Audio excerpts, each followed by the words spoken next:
안녕하세요. 뉴스반장입니다.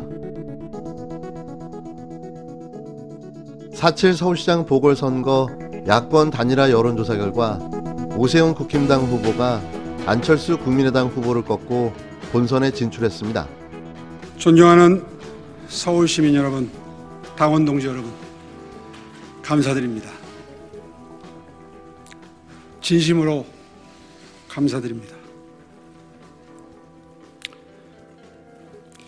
스스로 담금질하면서 시민 여러분께 진 마음의 빚을 일로써 갚을 수 있는 날을 고대해 왔습니다. 지난 10년을 무거운 심정으로 살아왔습니다. 제 가슴 한켠에 자리한 이 무거운 돌덩이를 이제 조금은 걷어내고 다시 뛰는 서울시로 보답할 수 있도록 마지막까지 성원해 주십시오.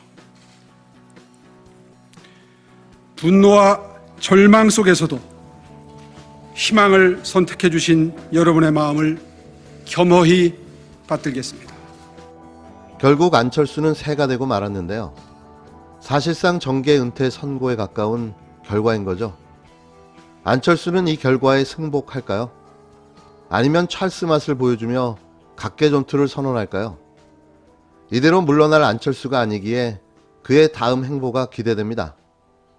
23일 양당 실무협상팀은 이날 오전 9시 30분 국회에서 만나 여론조사 결과를 확인한 후 기자회견을 열고 결과를 공개했는데요. 이태규 국민의당 사무총장은 단일화 후보 선출을 위한 여론조사는 3월 22일 한국리서치와 글로벌리서치 등 2개 여론조사 기관에서 100% 무선전화를 통해 각각 총 3,200명, 기관별 1,600명씩 경쟁력 적합도 조사를 실시했다고 밝혔습니다.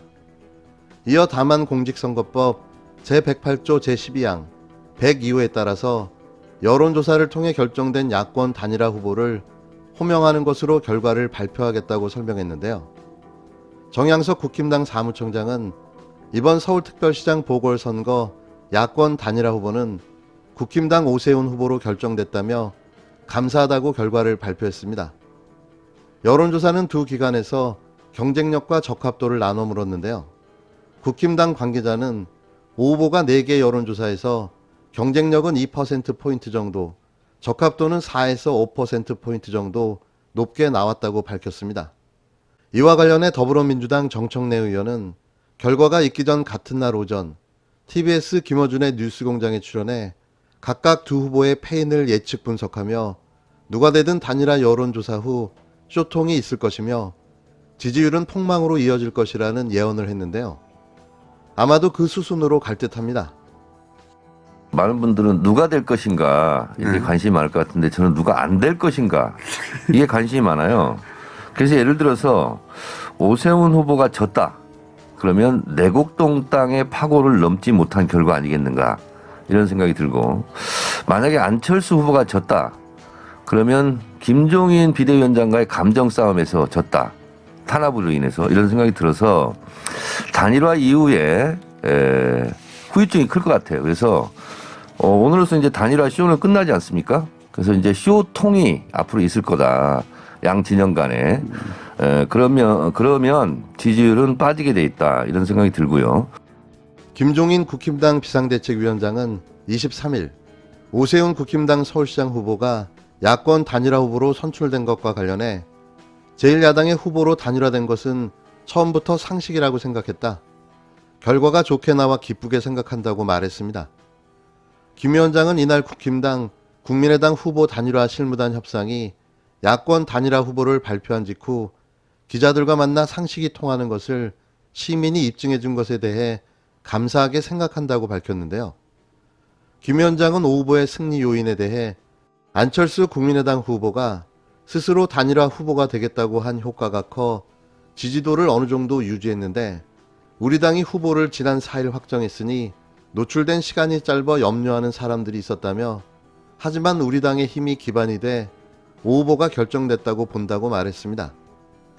김 위원장은 제가 지난 12월부터 지금까지 각종 여론조사 결과를 다 분석한 결과 안 후보는 결국 3등으로 처져 있던 상황이었는데 그것이 이번 여론조사 결과에서 그대로 반영됐다고 생각한다고 주장했습니다.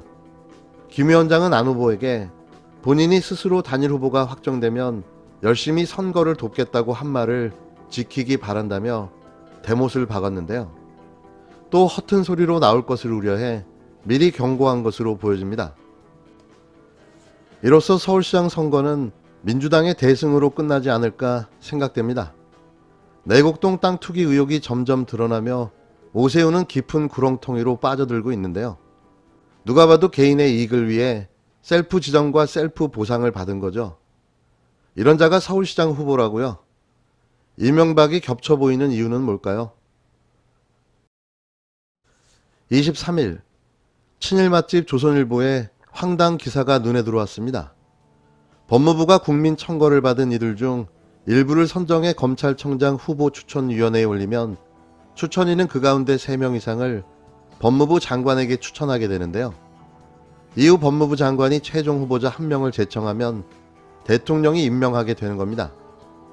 후보 추천위원장은 현재 박상기 전 법무부 장관이 맡고 있습니다.